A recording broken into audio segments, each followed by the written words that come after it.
Southern Comfort. I'm into the kitchen, and today I harvest all my corn, and I'm going to be showing you how to freeze corn on the cob and also cutting it off the cob and freezing it with long term. So I've already got everything basically set up. So let's go over here to the kitchen sink and take a look at the corn and see what I got to do first. The first thing I do is I separate my corn. This is going to be the corn that I'm going to be putting into the freezer on the cob, and this is going to be the corn that I'm going to be cutting off the cob. So the first thing I'm going to do is make sure that I have my container where I can put my corn in. This corn right here, I've already washed, getting the shucks off. This is Silver Queen corn. So actually, the silks come off really easy. It's not that hard. And then I take my brush. This is actually a Dollar Tree brush. The bristles are not hard. You see it's stained a little bit, but it's not dirty. It's just stained. But this is not a hard brush, and it really gets these silks off. Now, the silks are edible, so if you have a few on there, it's no big deal. But the first thing I'm going to do is go through my whole corn, should I say, the ones that's going to be on the cob, and I'm going to take it and wash it real good and then put it in that container. Over here, I already have my pot that I'm going to be blanching the corn. I'm getting it hot now. I keep the lid on it. I can see it steaming a little bit. So now all I got to do is come over here and get this washed.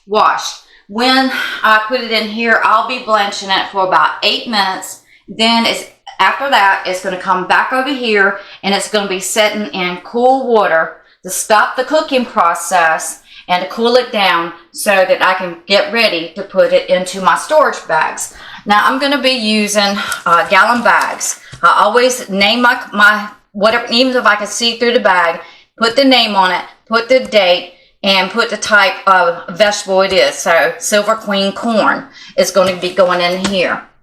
And then after that, I'm going to be putting it into the freezer. Now when I put it into the freezer, I'm going to make sure that each bag is not sitting on top of one another, because if you do, it's going to spoil. It's, the heat, and you don't want to put hot corn into any type of a quart or gallon bags or whatever you decide to use, containers.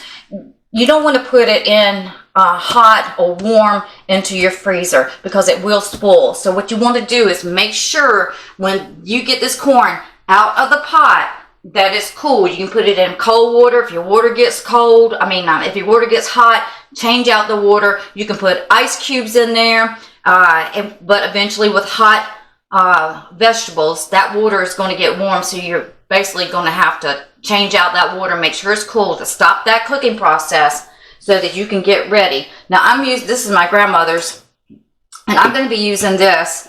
They say not to use metallic type. You can use plastic bowls, because that will get into your product. But so I'm going to be using that. I'm just going to clean it, put it over here, let it drain a little bit so I can take a look at it, make sure I got it good, and then I'm just going to put it over here. Now you don't have to drain it. That's just something I'm going to do. That's just something I'm going to do. You can take and clean it, put it in your container, put it in your pot, cook it for 8 minutes.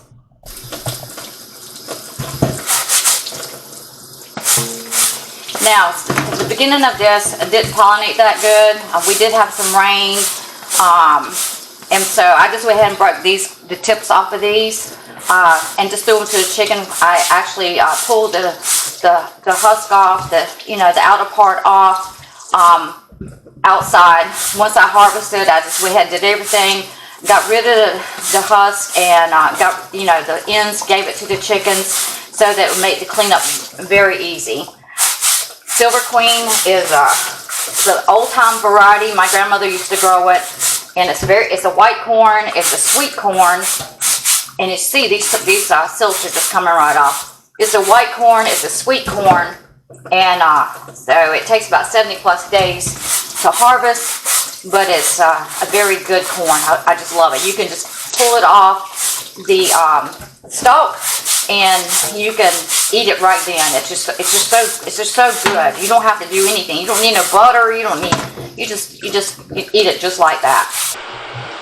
Okay, so our water is hot now, and we're going to put as much corn in here couple of husks as this pot can hold. And we're going to set the timer for 8 minutes. Then we're going to take it out, take it to the sink, which will be ready. The water will be in there, it'll be ready to cool this corn down. Now this is my canner pot for, not pressure canner, but it's my canner pot for doing things like tomatoes and low acidity type vegetables or jams. So that took all of it, and that's great. So now put this lid back on there so it can continue to stay hot. I'm going to set my timer for 8 minutes.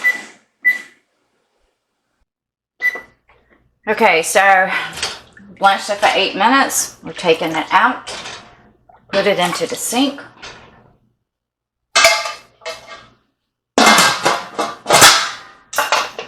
Super hot. And we're going to let it cool down. Water's nice and cold.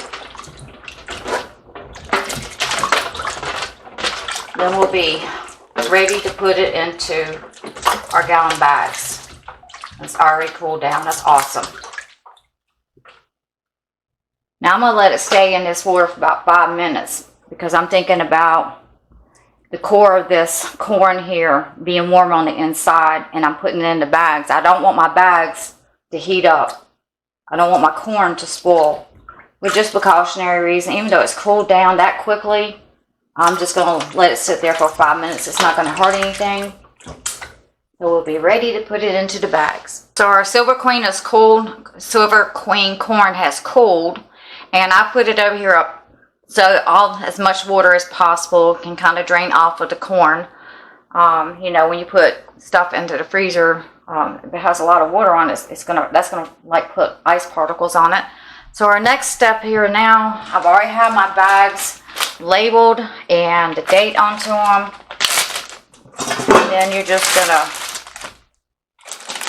I just leave them sitting up in the, into the sink. So I was putting in my container here. You're just going to put them in a bag.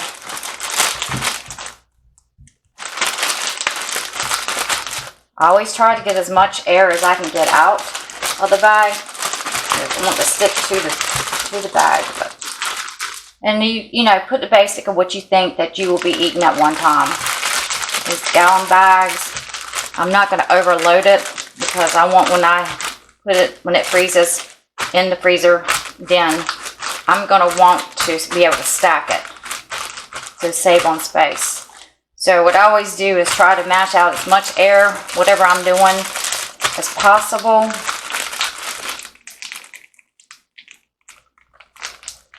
Make sure this is sealed good. We're going to set that aside, and then we're going to do our next bag, and then we'll be putting it into the freezer. So now we have put our corn into the freezer. As you can see that I've got it not laying on top of one another, but neatly just placed right here. I usually try to keep a rack open or move some stuff so that when I'm freezing, this will be able to freeze really good. Down here you'll see where corn that I've already frozen is cut off the cob, and I did the same thing, laid it up here on single bags, and then once it's frozen, I'm able to stack it. That's why I don't want to put too much. That's why I'm not putting too much in these bags, so I'll be able to stack it. So I left one of the kernels out. Not kernels, corn out, a cob out. And once you blanch it, if you have any little silks on it, they're really super easy just to pick off. They're not going to hurt you. So you want to take a sharp knife. This is actually one of my butchering knives when I process chickens. One of them. It's an older knife. It's kind of flat, and it's still a little sharp. But if you just take and cut down, and this is where you have to watch your fingers. And I don't know, this knife might not be dull enough. Sharp enough. But you're just going to cut it off. Let me try this knife. I don't keep my knives except for butchering very sharp because I end up cutting my fingers. Now, I just went, you don't want to go too deep. This knife is a little bit sharper. And you're just going to cut it off the cob. It doesn't work. It's that much sharper.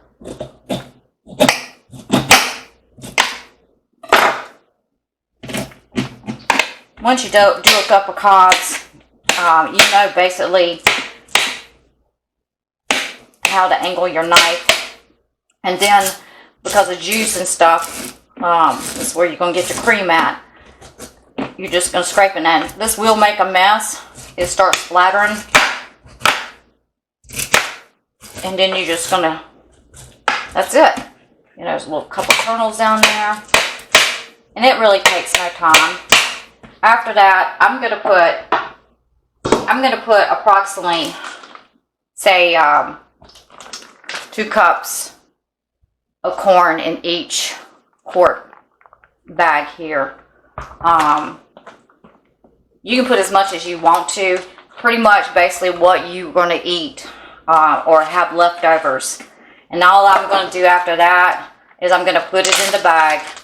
And I'm not going to put it in there right this second because I want to get more corn in here. But you're going to put it in the bag. And then, once again, try to get as much air. Flatten it out, you know, so that you can lay it into the freezer. So that you can, you know, lay it in the freezer so it'll freeze. And then you'll be able to stack it. So now what I'm going to be doing is repeating the process all over again. Taking the corn I got set aside to cut off the cob, blanch it for 8 minutes, put it in the sink, let it cool down. I like to turn it over into my sink over here, let the water drain off as much as possible. It doesn't take very long. Then bring it over here and then cut it off the cob, put it into the bags. Don't put too much, flatten it out some, get out as much air. Make sure this is sealed good, and lay it in a place in your freezer so it'll freeze flat, and then you'll be able to stack it. Okay guys, thank you very much for watching. So I'm going to be doing the rest of this and getting it into the freezer, and this is as simple as that. Thanks for watching. Give me a thumbs up, and if you haven't subscribed, please subscribe and learn how to do gardening. I have a greenhouse, gardening. I've gone through, let's see, fall, winter, spring, and we're into summer. Summer is where the real test is going to be at, especially starting tomorrow. This is June 30th, and starting tomorrow with the heat wave that we've already had coming in, with the heat wave that's coming in, it's going to be so severe. So if you want to see how well the 16 by 32 greenhouse, low sidewall tunnel from Grower Solutions did, check out the future videos. Thanks guys. See you on to the next video. Also, I just want to add to this video is that when you harvest your corn, they say it's about a 4-hour window period before your corn starts to turn into starch. So I've harvested, and I've got another hour, and so I'm going to get rolling on this. But just keep that in mind. I don't remember my grandma going in that 4-hour window harvest, but they pretty much, when they harvest anything, they went ahead and tried to get it, you know, shelled or put up, can or freeze, because you know how it is when it comes to gardening. It's on. It's one thing after another, and you have to be on it to stay up with it. Thanks guys for watching. So not bad for the first harvest. It's almost a 5-gallon bucket. Of course, it is corn. It's all kind of mixed up in there, but it looks really good. I'm happy about the kernels. I noticed a couple of them. They probably could have stayed on there 2 or 3 more days, but I mean, it's perfectly fine. And that's going into the compost right there. But super happy about this harvest. No worm issues whatsoever. So yeah, harvest time here.